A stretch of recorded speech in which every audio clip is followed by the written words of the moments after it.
আলাইকুম রহমতুল্লাহি ওয়া বারাকাতুহু। আলহামদুলিল্লাহ, আশা করি আপনারা প্রত্যেকে ভালো আছেন। তো হচ্ছে এটি হচ্ছে ক্রস গাবি। তো হচ্ছে এই গাবিটি হচ্ছে আপনার এসিআই জেনেটিক্সের সাহেব 100 দ্বারা প্রজনন করেছিলাম। এটি হচ্ছে আপনার সাহেব 100-এর বাচ্চা, কিন্তু এখানে বাচ্চাটি বয়স 6 মাস। তো হচ্ছে আজকে দেখা খামারের সাথে খামারি বললো যে বাচ্চাটি গ্রোথ ভালো হয় নাই বা এরকম। তো নর্মালে যে বিষয়টা হচ্ছে আপনারা দেখেন বাচ্চাটা কিন্তু 100-এর, কিন্তু খামারে হচ্ছে দুধ ওরকম খাওয়ায় নাই। যখন নর্মাল আপনার বাচ্চাগুলি দুধের কষ্ট করে এবং কৃমির আক্রমণ করে তখন হচ্ছে বাচ্চার গ্রোথ হয় না।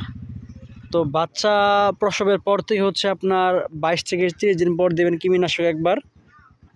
আবার যখন আপনার 40 থেকে 45 দিন হবে সেক্ষেত্রে আবার ডোজ দিবেন, কারণ হচ্ছে আপনার বুস্টার ডোজ না দিলে কৃমিনাশক কাজ করে না। Liver tonic, zinc must be দিবেন। আর হচ্ছে বাচ্চাকে বসি টুসি সবিন টবিন ফিটির পাশাপাশি কিছু খাওয়াবেন। তো নর্মালি বাচ্চাটি হচ্ছে খাওয়ার কারণে কষ্ট, বাচ্চাটির লুমডো উস্ক উস্ক হয়ে গেছে। তো যত্ন না করলে তো আপনার প্রোডাকশন ভালো আসবে না। তো খামারে এখানে যে কমেন্টস করলো যে টাকাটা নিছি বেশি, বাচ্চাটি ওরকম গ্রোথ হয় না বা বুঝতেছে না, এটা কোনো বিষয় না। ভালো বাচ্চা আশা করলে হচ্ছে টাকা একটু বেশি লাগে, এটা সবসময়। আর যত্ন না করলে বাচ্চা প্রোডাকশন ভালো আসবে না।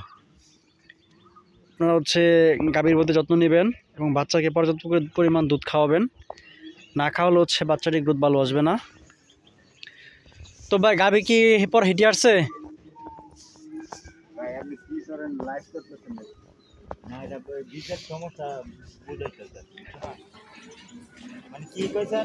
আপনার গাভী কি ডাকছে? বীজ দিছেন? ভিডিও কি জন্য এটা বলেন?